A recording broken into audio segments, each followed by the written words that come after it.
অগণিত দর্শকের আশা আর ভালোবাসা নিয়ে ২৩টি বছর পার করে ২৪শে পা রাখল এনটিভি। সারা দেশে জমকালো আয়োজনে পালিত হয়েছে এনটিভির জন্মদিন। বিস্তারিত জীবন আহমেদের ডেস্ক রিপোর্টে।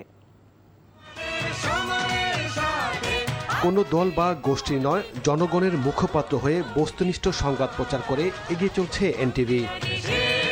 তাই তো শত প্রতিকূলতা পেরিয়ে ২৩ বছর পার করল দর্শক নন্দিত চ্যানেল এনটিভি। ময়মনসিংহে নানা আয়োজনে উদযাপিত হয়েছে এনটিভির ২৪ বছর পদার্পণ অনুষ্ঠান। ময়মনসিংহ প্রেস ক্লাবে আয়োজিত অনুষ্ঠানমালায় নানা শ্রেণী পেশার মানুষ এনটিভির বর্ষপূর্তিতে ফুলেল শুভেচ্ছা জানান। সিটি কর্পোরেশনের প্রশাসক রুকনুজ্জামান রুকন, পুলিশ সুপার মোহাম্মদ কামরুল হাসান, অতিরিক্ত জেলা ম্যাজিস্ট্রেট আসাদুজ্জামান অনুষ্ঠানে উপস্থিত ছিলেন। সিরাজগঞ্জে জমকালো আয়োজনে পালিত হয়েছে এনটিভির জন্মদিন। প্রেস ক্লাব হলরুমে কেক কাটা অনুষ্ঠানে উপস্থিত ছিলেন বিএনপির কেন্দ্রীয় নির্বাহী কমিটির সদস্য সাইদুর রহমান বাচ্চু সহ বিভিন্ন রাজনীতি ও সামাজিক সংগঠনের নেতারা।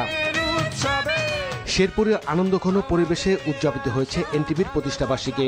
প্রেস ক্লাব মিলনায়তনে এনটিভির প্রতিষ্ঠাবার্ষিকী উপলক্ষে আলোচনা সভা শেষে কেক কাটা হয়। নানা শ্রেণী পেশার মানুষ এনটিভিকে শুভেচ্ছা জানিয়ে তার উত্তরোত্তর সাফল্য কামনা করেন।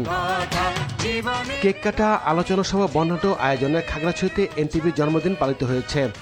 প্রেস ক্লাব মিলনায়তনে প্রতিষ্ঠাবার্ষিকীর কেক কাটেন জেলা প্রশাসক আনোয়ার সাদ।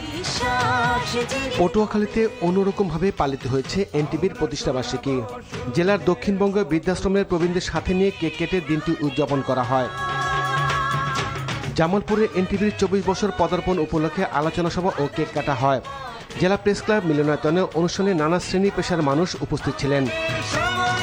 কেক কাটা, আলোচনা সভা ও বর্ণাঢ্য র্যালির মধ্য দিয়ে হিলিতে পালিত হয়েছে এনটিভির ২৪ বছর পদার্পণ অনুষ্ঠান। জীবন আহমেদ, এনটিভি নিউজ ডেস্ক।